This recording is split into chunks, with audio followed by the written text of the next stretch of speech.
नमस्कार साथियों, आज के इस वीडियो लेक्चर का अपना क्वेश्चन है कोस इनवर्स -1/√2 का प्रिंसिपल वैल्यू मुख्य मान हमें ज्ञात करना है। तो देखिए, इस प्रश्न को करने के लिए ऐसे जितने भी प्रश्न मैंने करवाए हैं वो सारे सेम टाइप के क्वेश्चन सेम ही तरीके से होने वाले हैं। सभी स्टेप प्री डिसाइड है। हमें पता है कि इसको सबसे पहले y के इक्वल हमें सपोज करना पड़ेगा। तो हल माना कोस इनवर्स -1/√2 का जो प्रिंसिपल वैल्यू आएगा उसको हमने क्या मान लिया, y। तो हम इसको ऐसा भी लिख सकते हैं, एक सेकेंड, तो हम इसको ऐसा भी लिख सकते हैं, एक बार लॉक कर देते हैं इसको। तो y बराबर हम लिख सकते हैं cos inverse -1/√2।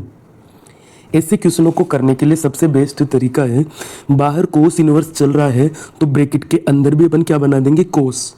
Inverse trigonometric function के साथ में सेम ट्रिग्नोमेट्रिक फंक्शन रहेगा तो वो कैंसिल हो जाएगा और हमें जो प्रिंसिपल वैल्यू चाहिए होगी वो हमें मिल जाएगी।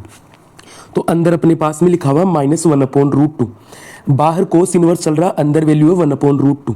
तो हमें इतना पता है कि 1/√2 कोस के अंदर कितने डिग्री पर मान होता है, कोस 45 डिग्री। हमें डायरेक्ट पता है, हम लिख भी सकते हैं, लेकिन एक प्रॉब्लम है। और प्रॉब्लम क्या है कि ये बीच में जो माइनस आ रहा है, सबसे पहला काम है इस माइनस का इलाज करना। इस माइनस का इलाज कैसे होगा वो मैंने आपको बार बार बताया है। इस टेबल को ध्यान से देखो, इस टेबल में बताया गया है कि माइनस का इलाज कौन सा इनवर्स ट्रिग्नोमेट्रिक फंक्शन किस तरीके से करता है। इसके लिए हमने एक ट्रिक भी याद कर रखी है और वो ट्रिक है अपने पास में STC, साइन, टेन, और ये लास्ट में सी है तो अपने लास्ट में कौन है बताओ, कोसेक। तो साइन, टेन और कोसेक, ये जो तीन इनवर्स ट्रिग्नोमेट्रिक फंक्शन है ये तो माइनस को डायरेक्ट बाहर निकाल देते हैं, अदरवाइज इनके अलावा जो तीन इनवर्स ट्रिग्नोमेट्रिक फंक्शन बच गए वो पाई के साथ माइनस को बाहर निकालते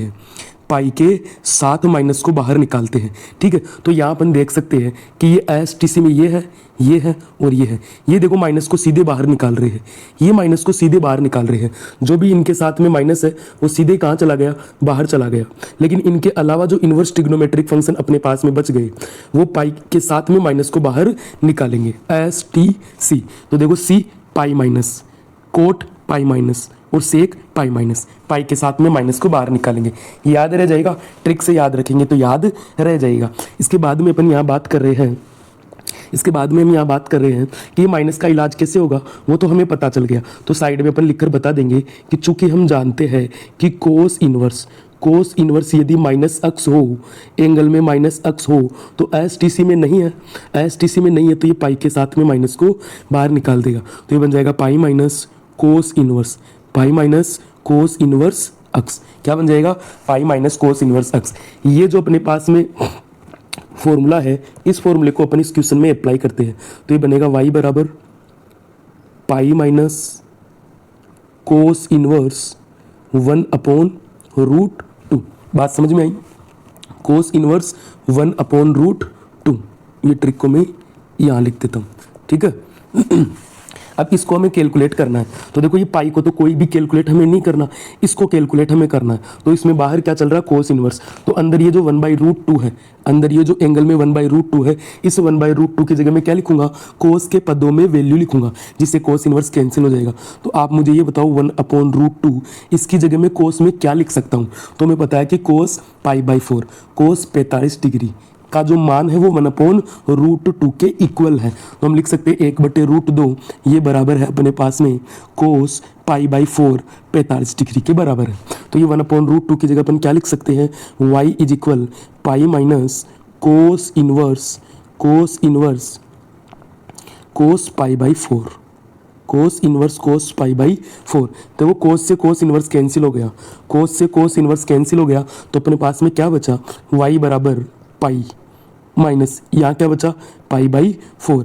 इसकी हमें कैलकुलेशन करनी है, कैलकुलेशन। तो बताओ LCM कितना आया, LCM आ गया अपने पास में 4। यहाँ डिवाइड में कुछ भी नहीं है, क्या मान लेंगे, 1 का भाग देंगे 4 में, 4 ऊपर गुना होगा कितना बनेगा, 4 पाई माइनस 4 का भाग देंगे 1, 1 ऊपर गुना होगा क्या बनेगा पाई। इसको यदि अपन कैलकुलेट करते हैं तो 4 पाई माइनस पाई कितना 3 पाई बटे में कितना 4।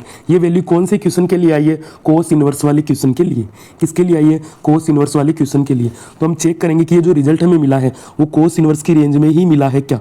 तो कोस इनवर्स का रेंज आप जानते होंगे, आपने याद किया होगा 0 से लेकर पाई बाई 4। एक बार मैं टेबल आपको और चेक करवा देता हूँ, याद उसको आप कर लेना। तो 3 पाई बाई 4 इसके अंदर है या नहीं है, चेक कर लेते हैं। डायरेक्ट तो हमें दिखेगा नहीं, तो हम क्या करेंगे, पाई की जगह 180 रखेंगे।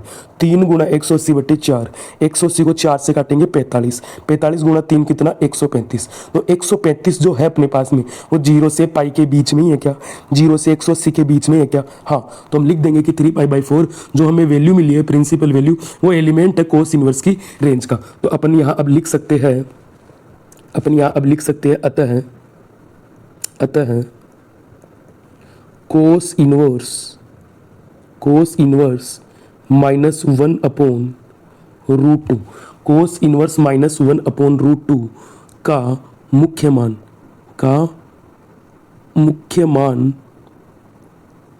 मान बराबर 3 पाई बाई 4 है।